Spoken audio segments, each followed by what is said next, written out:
Hello, my name is Nicolas. This is course Introduction to Multimedia Engineering, and this is tag 2, Construction of a Video Game Based on Innovation Methodologies.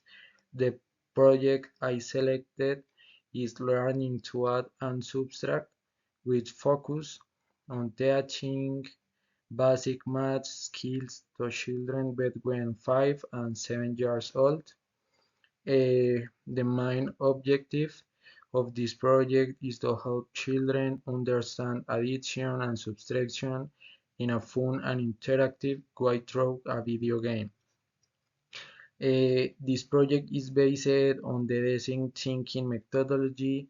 First, we analyze the needs of young children who learn better through visual and interactive content.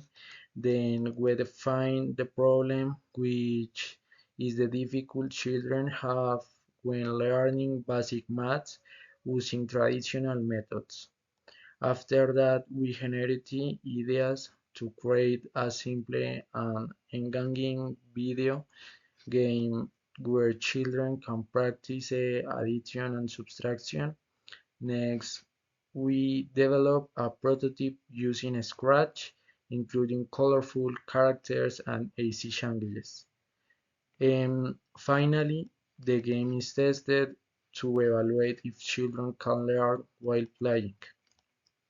In conclusion, this project combines education and technology to improve the learning experience of creativity and effectively.